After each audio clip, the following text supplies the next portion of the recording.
Hello and welcome to this short tutorial in which I'm going to show you how to draw a car from the side. Although this really isn't just about drawing cars, you could use these tips to draw anything you like.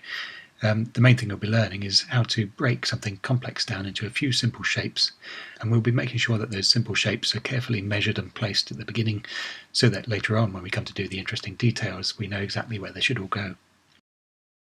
This is actually a workshop I did for the Bugatti Trust at Prescott a couple of weeks ago, and it was supposed to be really a lesson in how to draw something from life, but as we're not there anymore I'll have to do it from memory. But luckily drawing something repeatedly is a good way of fixing something in your memory, so hopefully I'll be able to remember where everything goes. These rules will apply to you sat in front of an actual car if you ever take it further. So the first thing we did was looked at our car. We were sat on the ground in front of our Type 51 Bugatti, and we drew in a wheel first as the back wheel. The next thing we had to do was have a look at the car again and work out how many of these wheels we could fit in the gap between the back and the front wheel. And we looked at that and we measured, and you can use your pencil to measure if you like, or just do it by eye, or walk up and use your arms. And we worked out that there were about 2 1/4 wheels between the wheels. So here we are, we'll measure 1, 2 1/4, and then your front wheel needs to fit there. So let's have another go. There we are, that would do. So we've got 2 wheels and they're the proper distance apart, which is a good start. If you're trying to make an accurate representation of a car, getting the wheelbase right is quite important. So the next thing we looked at was the bottom of the car, where the floor was, and that was about halfway between the axle and the ground. So we'll put a line in about that height. There we are.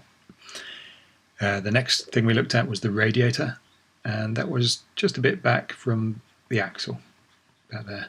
Now let's have a look at the back of the car. That was half a wheel back from the back of the wheel. So there's the back of the wheel, half a wheel is about there. So that's where the back of the car goes. And now we need the top, so we looked above the back wheel, and there was about 1/4 of a wheel there. And the front was similar, maybe a tiny bit lower. So now we need to put a nice arc in that links all of those. Sort of slopes up. There we are. And then the tail kind of also tapers off, so it kicks up slightly like that. So we can put the floor in now as well. I'm working quite lightly at this stage, so if you're using a pencil or something, don't press too hard for any of this, because this is just sort of light guidelines. Afterwards, once you're happy with everything, you can go in more firmly. So we need a couple more guidelines before we can start working out where details need to go. The next one was the back of the bonnet, and that was about halfway along the length of the car. There we are, that's about halfway along. And then the bottom edge of the bonnet, about there. That's pretty much all the sort of framework we need now. I'm happy that I've carefully measured things and those are in the right places. So now we can go in and start to refine it and make it look more like a car.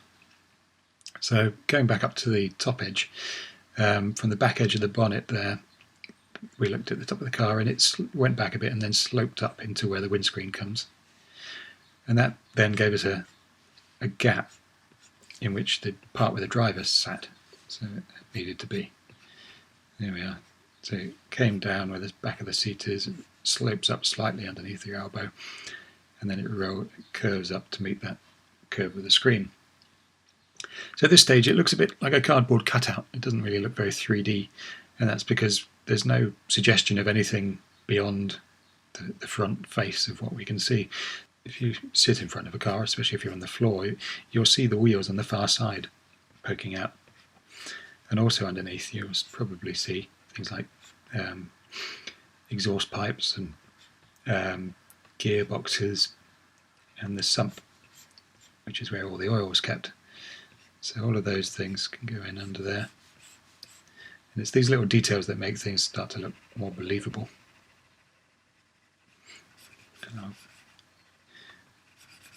I'm going in a bit heavier now because, well, it's partly because I've got my guidelines in, but also because this is or very dark shadow under there.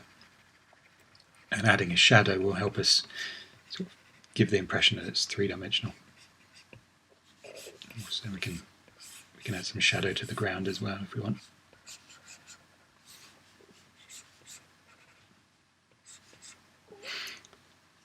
So there we are, we've got some shadow underneath and a suggestion of the back wheels, and that makes it look a bit more three-dimensional now. It's helping a bit. So now it's a fairly straightforward job of just looking up at your subject, finding something that you haven't drawn yet, and finding the corresponding spot on your rough guidelines. There's the radiator's a bit thicker, so it's got a couple of lines. And there's a filler cap on the top. There's a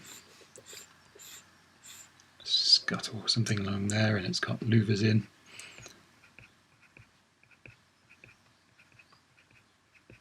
But because you put those guidelines in, it's quite fun now. You can just, put stuff in without worrying that it's in the wrong place, because it should be fairly straightforward to see exactly where it should go. There's an interesting bit here which pokes out through the bottom edge of the bonnet.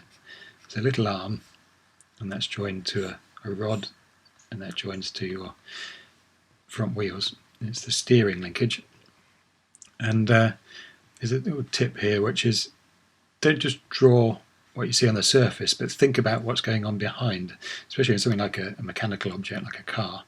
Everything's linked together and serves a purpose, so think about what it's doing and where it might be connected, even if you can't see that bit.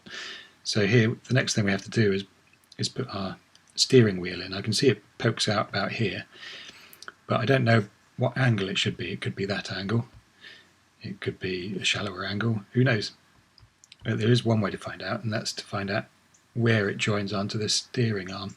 It pokes out through here. There's a little box in here, so there must be a straight shaft there, and the steering wheel attaches to it at right angles. There's a load of louvers in the bonnet, so for louvers I usually put a couple of guidelines and then pairs of parallel lines. They seem to do the job if you're in a hurry.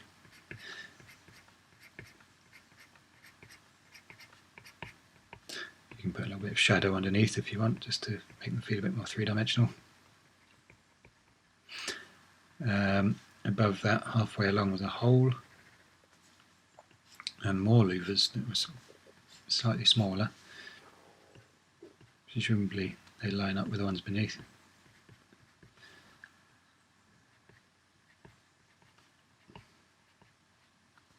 And there were even more on the top. Just put a suggestion of those. Probably more down there. There were some rivets sort of going around the bottom edges, and there's on a Bugatti you get this double line of rivets with lovely little wires joining. There were some more louvers on the tail. There's a pair of 2 sets of them.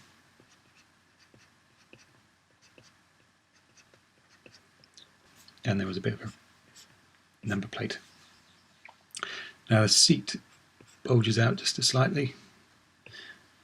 The part that curves up there where the screen is sort of riveted on as well.